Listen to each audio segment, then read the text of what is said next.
Thanks everybody for joining. We really appreciate it. We have a fairly full house today. We usually get about 2 or 3 people maximum coming out, and I think we have several people who have brought other staff members in the company to join the meeting. So I really appreciate that. Am I coming through clearly for everybody? Yes. Yes. Good. Yes. All right. So this is 10 things you should know about Cloud ERP, and with a little homage to Woody Allen I add, but we're afraid to ask. And so let's get into this, and I'll introduce myself. So I'm Rob Jolliffe, and I am the president of Sabre Limited. I've got about 30 plus years of manufacturing experience. I'm actually probably getting close to 40. It'll be a few more years. When I was fairly young, my father dragged me into work because a shipper receiver quit at the beginning of my summer vacation, and that was my beginning in manufacturing. And I was fairly young. I was really much too young to be writing UPS way bills.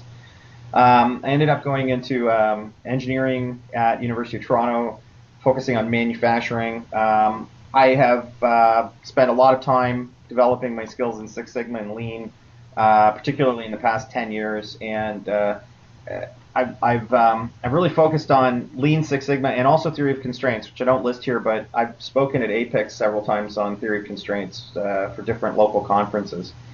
And I try and tie that all together into ERP software. So my specialty in particular is helping companies lean their ERP processes and ERP side of their business and making sure they align with their manufacturing processes.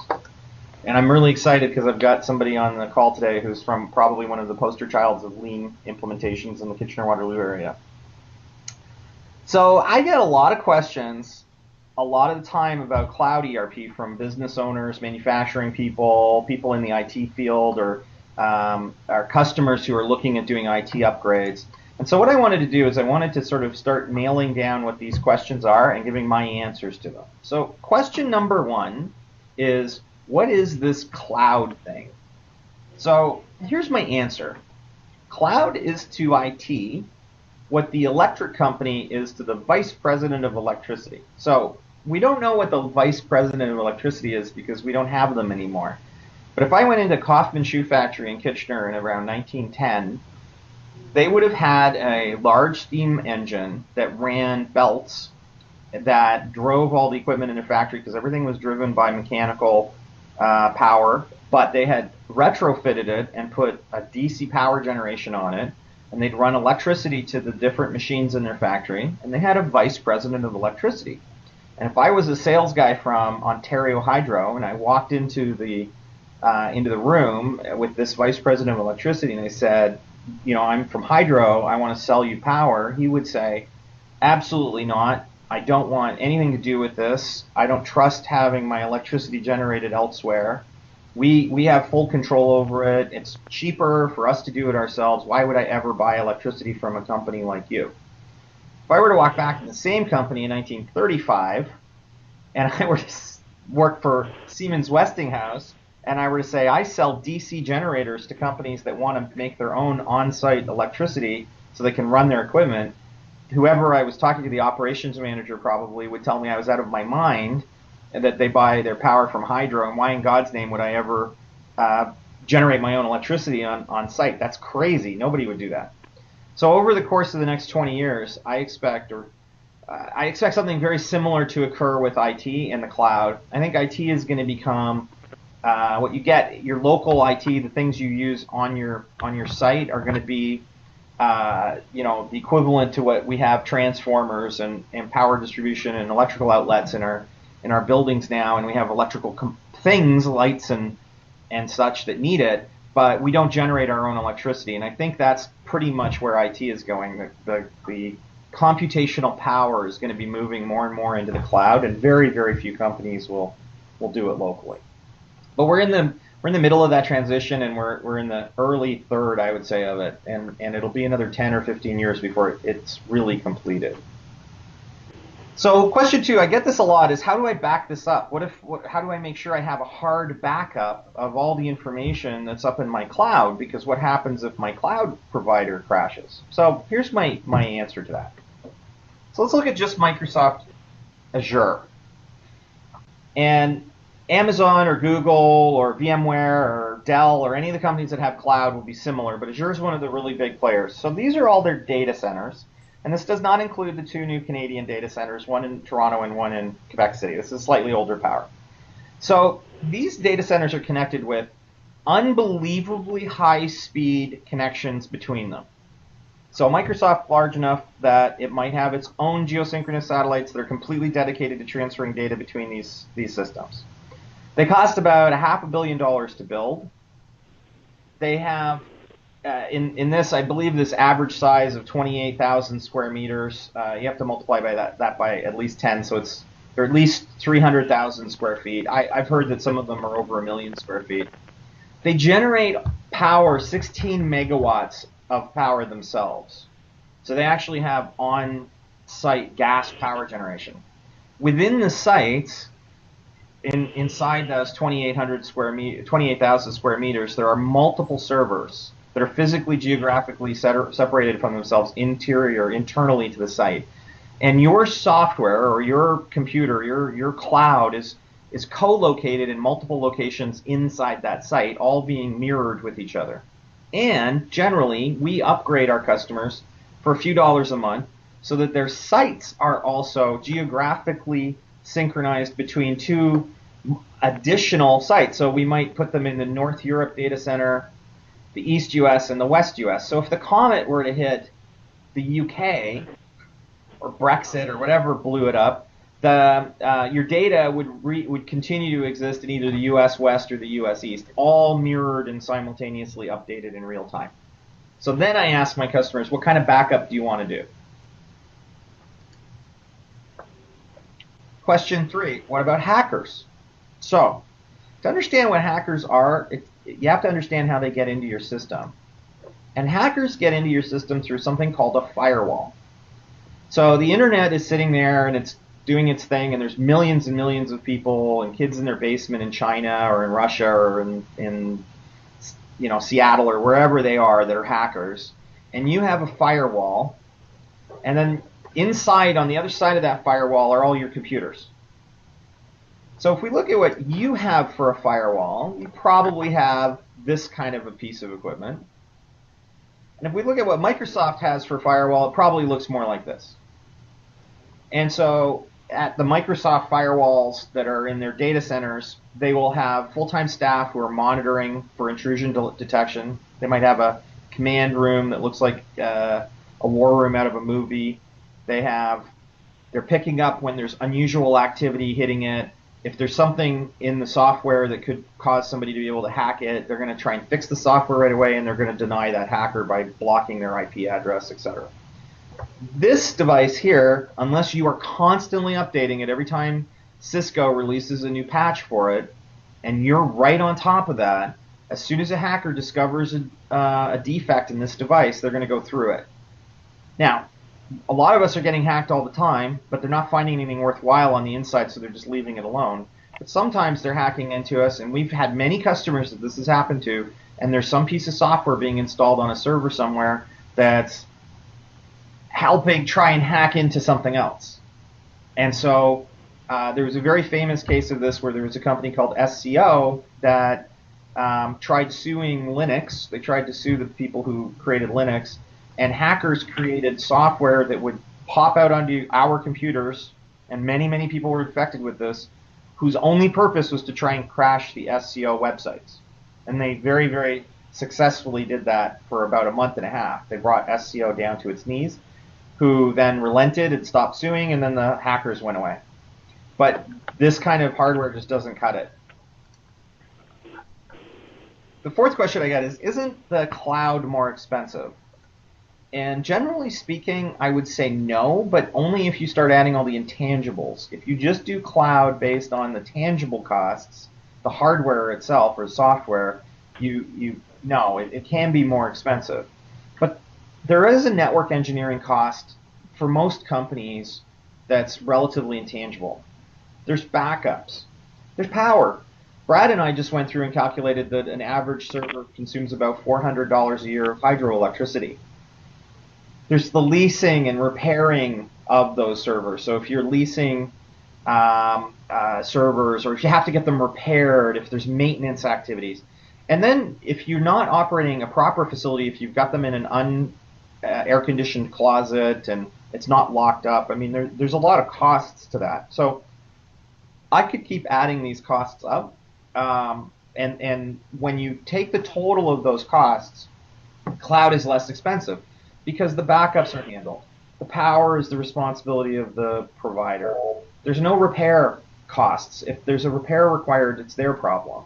The facility is the right kind of facility, so you're not having to go out and buy those extra pieces of equipment and materials that you need to be buying. The air conditioning in a closet is going to be very costly over the course of a year. And then the software and hardware are constantly being updated in the background. So I found that a typical cloud deployment is about the same price per hour as the equivalent software or on-site hardware where you purchase it, and it's due to the vast reduction in all these subordinate costs. So all these extra costs that are floating around that you're not calculating because it's hard to keep track of what they are, they're taking away. They're gone, and there's so much less cost involved that it works out to the same price per hour. Question 5. What are all these IaaS and SaaS and SaaS and all of the rest of it? So it really comes down to that there's sort of two clouds, and the first is called Infrastructure as a Service, IaaS. And that's hosting a regular application in the cloud. In essence, and I'll show this to you in a few minutes, in essence, what that is that's a server that you're co-locating, or you're using their equipment to run your software, but it's your problem. So inside that server, you're just going to take care of it. Their problem is making sure the hardware works, the power is consistent, the backups are working, the mirroring of your server in other locations. Your problem is installing the software on it. The software as a service is the other type of cloud.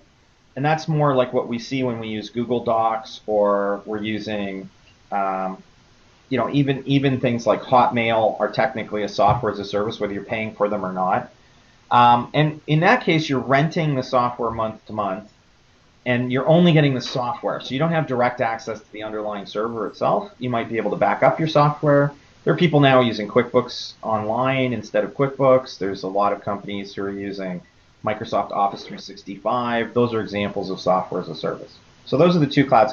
And I'm talking about both of them through this whole session, but sometimes the things I'm talking about are more applicable to the infrastructure as a service, and sometimes they're more to the software as a service. And it's all going to depend on what you guys want. Question 6, isn't it slow? Well, it depends. With a reasonably fast internet connection, I'm not talking about a rocket ship. I'm talking about something like what normal high-speed internet connections we get at businesses today. It's not slower such that it impacts employee productivity. So there are a few drawbacks to it, but there's some very significant benefits to it. You have the ability, for instance, let's take CRM. That's a really popular software as a service, whether it's from Microsoft or it's Salesforce or Sugar CRM or a whole variety of other ones.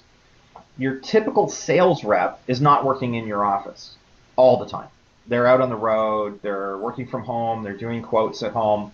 They want to be able to get into that CRM so that they can access it. Well, it's a lot better for them. They're much more productive if it's in the cloud, because your office's internet connection, unless it's very, very high speed and very high reliability, it's not going to be as good as what the cloud is. And since they're at an airport one time and at home another time, etc., this is going to be better. When it comes to CAD, if you were trying to do CAD, I would say no, it's not fast enough yet. It might take another 5 years before we get gigabit internet connections at offices, which allow us to use CAD files and store them in the cloud. So we're still going to be forced because of that bandwidth limitation. But your typical ERP, placing a sales order, putting a purchase order in, uploading a bill of materials, those sorts of things, the typical internet connection is fast enough to do that. Question 7, what if we can't access it? What if it crashes? Well, there's 2 reasons you probably won't be able to access it. One is your power's off, and just go home, because you you can't do anything anyway, except the server's still running. So if your power goes down today for the entire day for some reason, but it's not off at the employees' homes, you can't really send them home to work on the ERP because the ERP is only accessible from your office. It's only available in that one spot. That's not the case with the cloud. With the cloud, they'll have their passwords, it's still secure, but they can go home, they can work from home.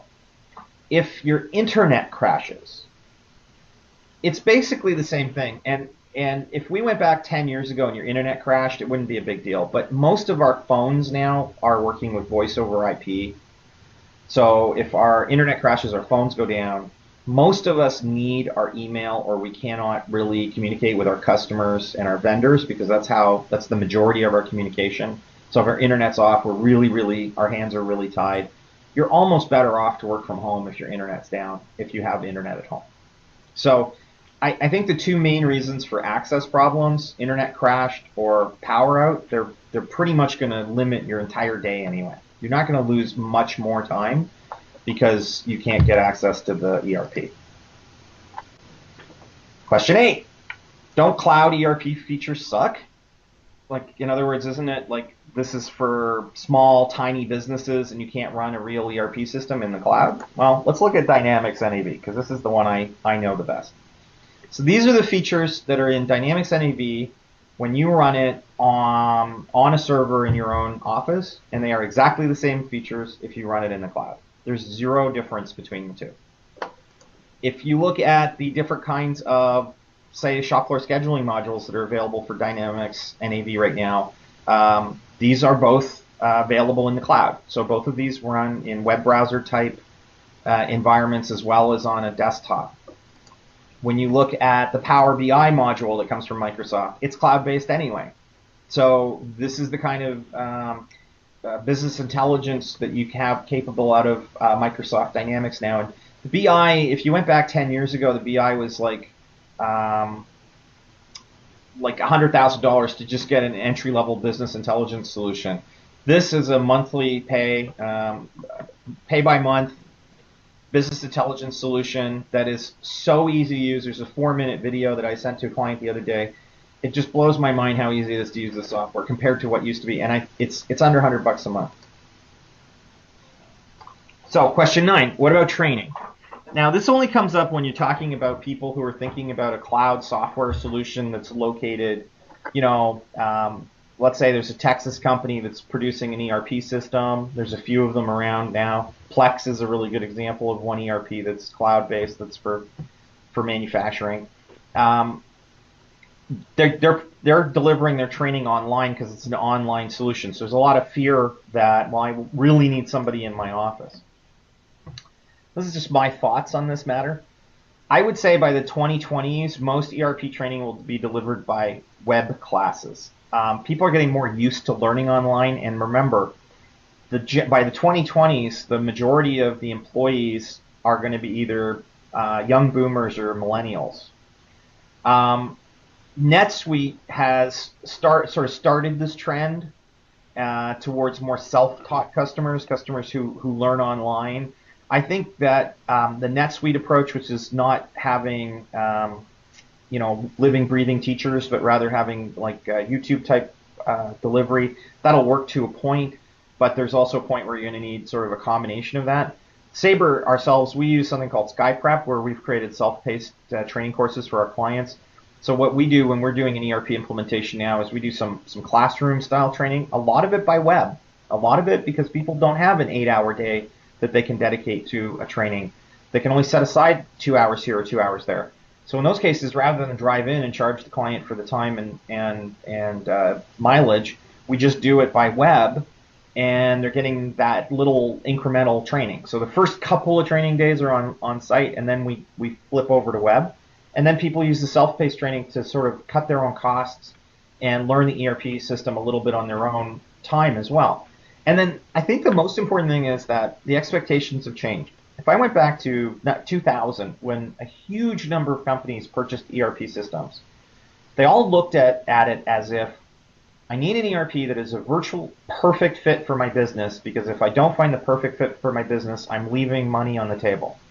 and then they would buy the ERP for $50,000, get $400,000 of training, and and implementation costs and customizations, and walk away from it and say, I really never got more than 75% usability out of this system.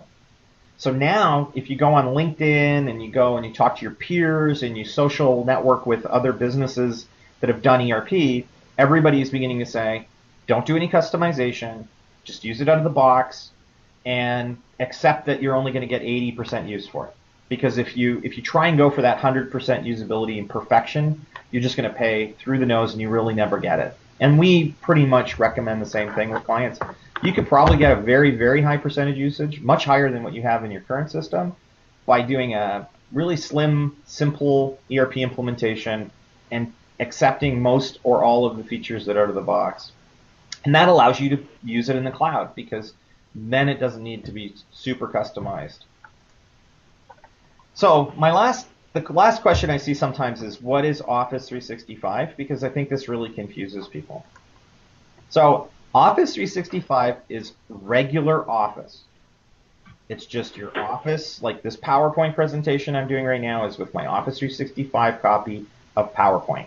It is not different than the standard Microsoft Office. It's just you download it after you've subscribed to Office 365, which is a monthly or annual fee, depending on whether you want a price break. You just subscribe to it, and then once you have the subscription done, it becomes software that you can download and use so long as you're subscribed. So it's just checking every month or so to see if you still get your subscription. It won't just die one day. It'll go for a little while and then start warning you your subscription ran out. Plus, on top of that, you get an online version of Office that you can run in a browser, kind of like Google Docs. And the nice thing about the online version of Office is that you can use it for collaboration. It's actually very easy for two people to log in the same document at the same time and edit it together, and then you can see where the other person is in the middle of their edits, and that's quite handy. We use it quite a bit. You get Exchange Server, which is very expensive, and we're finding that it's becoming completely cost prohibitive for a small business to buy Exchange Server today compared to going to Office 365. Like, it's almost impossible to cost justify it. The SharePoint that comes with Office 365 is the newest version. It's very good. Again, SharePoint is nominally free with your Windows Server, but most customers have to pay a lot of money to get it up and running, and then they don't use it. The SharePoint that comes with Office is already sitting there. You just have to start using it. And there's all kinds of optional add-ons like Skype for Business, which we're using today, Power BI, which I showed you on a slide earlier, etc. So this gets into my other reasons to use the cloud that aren't questions people ask me. So we're out of my 10 questions, and I'll just leave you with a few other ideas. So the cloud is a kind of app store, and it allows you to go and look at what's out there and add things as you need them and then drop them off later. A great example is most subscription ERPs are very flexible in how many employees you're allowed to have on the ERP at any one point in time. So if, for instance, you have some seasonality to your business and you need 3 or 4 extra employees in the summer to service customer deliveries, you can add 3 or 4 subscription users, and then you can take them away, you can turn them off and disable them in the fall, winter, and stop paying for them. Much like you would if you had something on your phone, an app that you paid monthly for and you just canceled your subscription for a while but then picked it up again later. I think the millennials are going to drive cloud adoption because they have grown up with it. They have been using Facebook. They've been using Google Docs. They've been using things like Desire to Learn at school. They are a very different group of people than the boomers. I'm a boomer. I'm a Gen X. I'm right on the edge of the boom. I mentioned boomers earlier. I meant Gen X.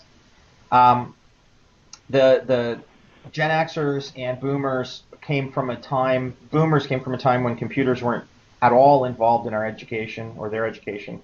Gen X came from a time when computers were just being introduced into our lives. Millennials have never known a world without computers. So their way of looking at cloud, their trust is going to be very, very different.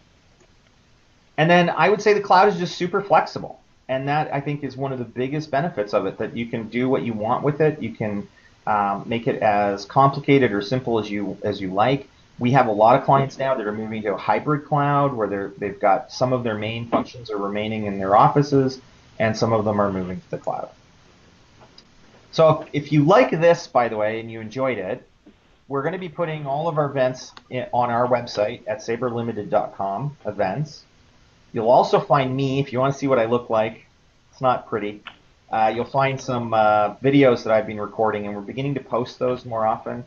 And we're starting to put those up into the events as well. And if you're not subscribed to our newsletter, please let Brad know, because we send out things like the announcements of the publishing of the video and things like that. Upcoming events include, there's an inventory control best practices session. Talk a little bit about doing inventory control in and the things you should watch out for or be aware of, both with respect to ERP, but even just on the shop floor, nothing to do with ERP at all. There's job costing best practice, which I actually have this last weekend I took a break from the patio, came in, put my beer down, recorded a 2-minute video just because there was some confusion. Job costing is not always project costing. It is also production jobs, meaning over a period of time. And then the third one we do is resource utilization, and we do them every 2 weeks. And then I fit these type of events in between. So that is it, and I now open the floor to any questions. Anybody wants to contact me, my contact information is up there. And please connect to me on LinkedIn if you haven't already.